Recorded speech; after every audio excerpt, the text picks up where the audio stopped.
When I received a mysterious message from my husband one evening, little did I know it would unravel the tapestry of our marriage. A sudden discovery, a young woman, an intimate dinner, and a cake celebrating an anniversary. But not ours. As I delved deeper into the shadows of secrecy and betrayal, I embarked on an emotional journey that would test the very foundations of our love. But, as the adage goes, after the storm comes, the calm.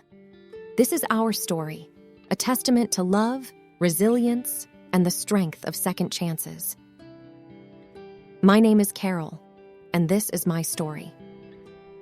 It was one of those quiet evenings. The air carried a chill, the last reminder of winter giving way to spring. I sat curled up on my favorite couch, watching reruns of old sitcoms when my phone buzzed with a message.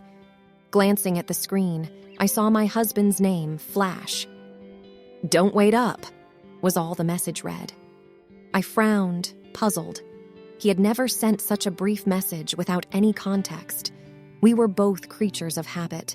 Our weekdays were pretty much set in stone: work, dinner, some quiet time together, and bed. It was our little ritual, a way to ensure we always spent time with each other, despite our busy lives. That's odd, I thought, trying to decipher the hidden meaning. It wasn't like him to be out without mentioning it to me, especially late at night. He probably has some unexpected work meeting or is hanging out with the guys, I said to myself, attempting to brush off the uneasy feeling. But as the hours ticked by, my concern grew. It wasn't like him to be out this late without at least calling. I started imagining all sorts of scenarios. Had there been an accident? Was he okay? Maybe he was planning a surprise for our upcoming anniversary. Around 1 a.m., curiosity got the better of me.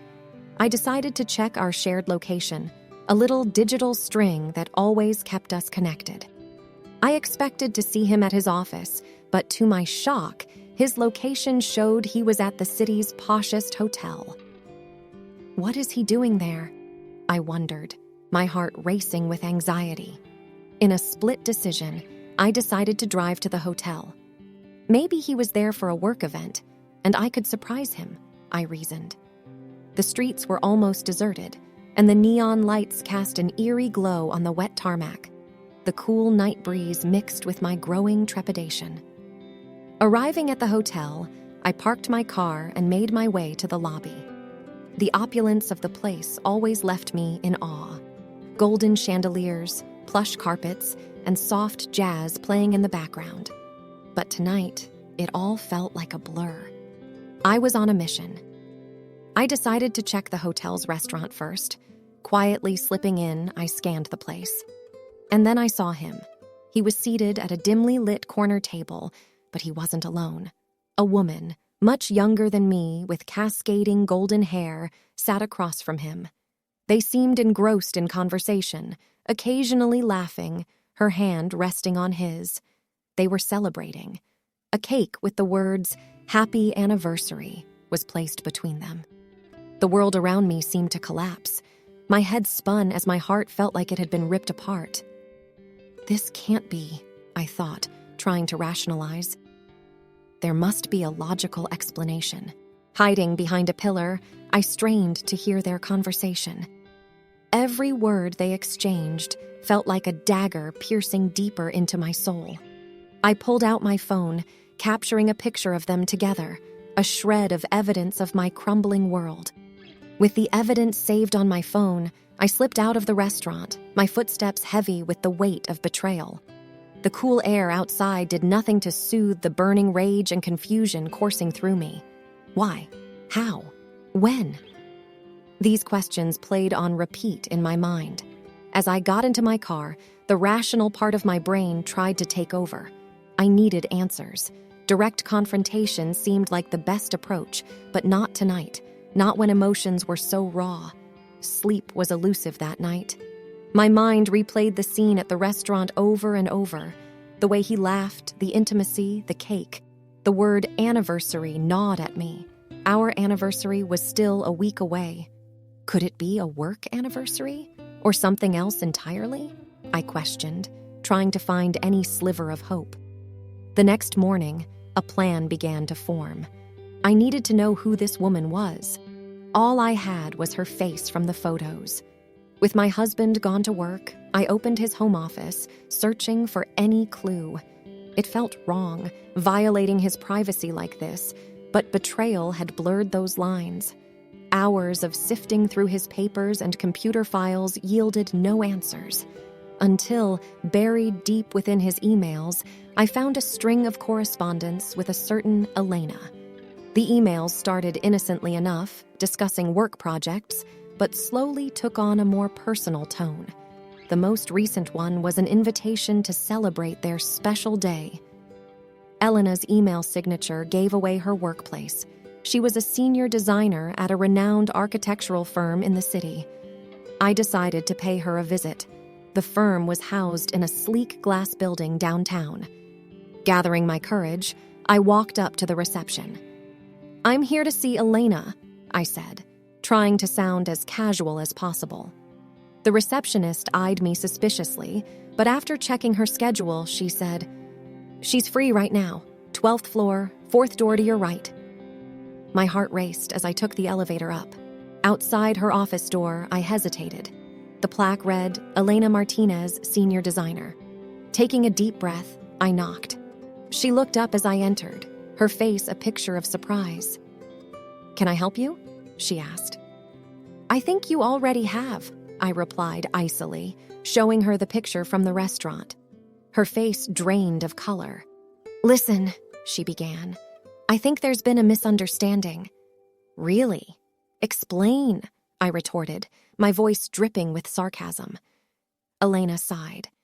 "That anniversary we were celebrating? It's the anniversary of our first project together.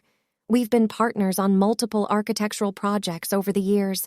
I lost my husband 2 years ago, and your husband has been a great friend, helping me cope." I was taken aback. "But the intimate conversations, the touch, the laughter," she looked down. "Grief does strange things to people. We found solace in each other's company. It's never been romantic, but I understand how it might look. I'm truly sorry." As I left her office, my mind was a whirlwind. Was Elena telling the truth? Was it just a platonic relationship that I'd misconstrued? But then why the secrecy from my husband? I drove home in a daze, the city lights flashing past me, their brilliance mirroring the chaos of my thoughts. Elena's words circled my mind. Could I have been wrong? Or was she just trying to cover up their relationship? Either way, the only way to quell this storm was to confront my husband. The evening sky was painted with hues of pink and purple as I reached our home. Taking a moment, I took a deep breath, trying to calm my racing heart. The gentle chime of our doorbell announced my arrival. He opened the door, his face lighting up as he saw me. But the smile quickly faded, replaced by a look of concern. "You okay?" he asked, noticing my disheveled appearance. Without a word, I handed him my phone, displaying the picture from the hotel restaurant. His face drained of color, much like Elena's had earlier. "I can explain," he began, but I cut him off. "I met Elena," I said, my voice quivering with mixed emotions. He looked down, his face a mask of guilt and regret. "I should have told you," he began. "I know how this looks, but I swear there was never any romantic involvement. Elena and I were just grieving together." My confusion deepened. "Grieving? Grieving what?" He hesitated. Then, with a deep sigh, he began. "A few years ago, we lost a huge project.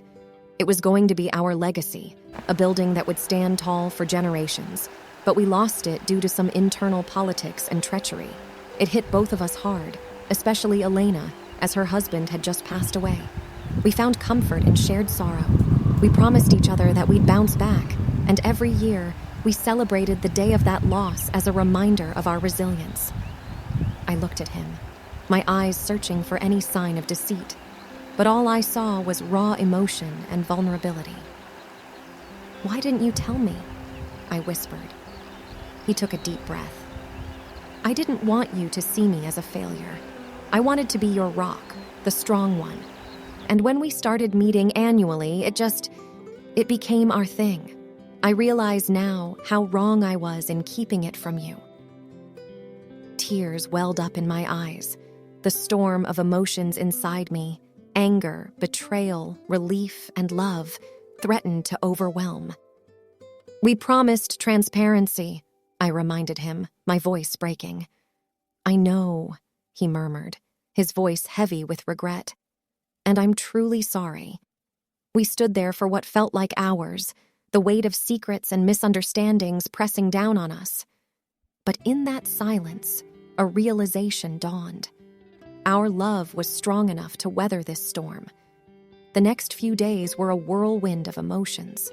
We both took time off work, realizing that our relationship needed urgent mending. The walls of our house echoed with conversations, some heated, some tearful, but all essential. One evening, while sitting on our porch, watching the sunset, he said, "You know, in architecture, when a structure is weak, it's not always about tearing it down. Sometimes it's about reinforcing it, making it stronger." I looked at him, sensing the depth of his analogy. "Are we the structure in this scenario?" I asked with a half smile. He nodded. "Yes, and I believe we can reinforce our relationship, make it even stronger." There were counseling sessions, some jointly and some individually. We peeled back the layers of our relationship, understanding the cracks and figuring out how to fill them. The counselor emphasized communication and trust, two elements that had been eroding in our bond. During one session, our therapist handed us a pot with a tiny plant. "This is a symbol of your relationship. Nurture it, water it, give it sunlight, and watch it grow. But remember, it needs constant care." Months turned into a year. The pain of betrayal, though never forgotten, started fading, replaced by a renewed bond. We spent more time together, embarked on trips, and rediscovered each other. One day, I came home to find a small gathering of our closest friends and family in our backyard. I was surprised and looked at him questioningly.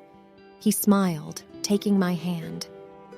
"This is our recommitment ceremony," he whispered. There, surrounded by loved ones, we renewed our vows, promising to cherish, respect, and communicate. It was a simple event, but the weight of its significance was profound. The plant our therapist had given us had grown, bearing its first flower. It stood as a testament to our journey, from wilted hopes to blooming love. Life isn't about the storms, but how you navigate through them. We had weathered one of our biggest, and in its wake, found a bond that was more robust and more profound.